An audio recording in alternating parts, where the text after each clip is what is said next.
اور امریکہ کے اندر جا کے میں نے یہ بیان دیا ہے. یاد رکھیں امریکہ کے اندر سب سے تکڑی لابی اسرائیل کی لابی ہے. امریکہ کے اندر سننے کے میں نے بیان کیا دیا, اور پاکستان میں بھی پرائم منسٹر ہوتے ہوئے. Next questioner. There's been talk about Pakistan forming relations with Israel, and we know the winds of change are blowing through the Middle East. Is this in the cards, and why? I'm afraid I don't know where this has come from. It's not.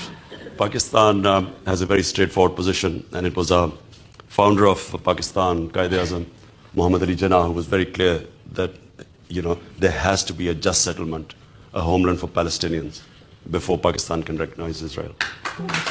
جو بھی کوئی ملک کرے, ہمارا تو موقف بڑا clear ہے, اور ہمارا موقف قائد اعظم محمد علی جناح نے 1947 میں کلیئر کر دیا تھا, 1948 میں, کہ ہم اسرائیل کو کبھی تسلیم نہیں کر سکتے جب تک فلسطینوں کو ان کا حق نہیں ملتا, ان کو ایک جسٹ سیٹلمنٹ نہیں ہوتی.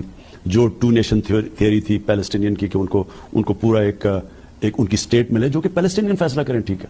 جب تک وہ نہیں ہوتا, اگر ہم وہ تسلیم کر لیتے ہیں تو ہمیں پھر کشمیر کا بھی, ہمیں ایگزیکٹلی سچویشن کشمیر کا ہے تو ہمیں وہ بھی گیو اپ کرنا چاہیے. تو اس لیے پاکستان نہیں تسلیم کر سکتا اسرائیل کو. اب امریکہ میں میری بیان کی کیا اہمیت ہے, کیونکہ یہ جو دو ہے نا, نواز شریف اور زرداری, یا ان کے بچے, میں چیلنج کرتا ہوں کہ یہ جا کے امریکہ کیا پاکستان میں بیان دے دیں ان کے خلاف, لیکن امریکہ میں جا کے دیں. یہ میں کہتا ہوں کہ ان کی اتنی جرت نہیں تھی کہ جب امریکہ نے اور ہندوستان نے مل کے موڈی کے دورے پہ امریکہ جب جوائنٹ سٹیٹمنٹ دی اور انہوں نے کہا کہ پاکستان کا نام لیا, بائیلیٹرل ٹاکس میں پاکستان کا نام آتا ہے کہ جی پاکستان کراس بارڈر ٹیررزم کر رہی ہے اور پاکستان کو بند کرنی چاہیے. کسی کا بیان نکلا کسی کے منہ سے, کہیں وہ بیٹھا ہوا نواز شریف, کہ اس کے منہ سے کوئی آواز نکلی, کہیں زرداری کے منہ سے کوئی آواز نکلی؟ نہیں نکلے گی.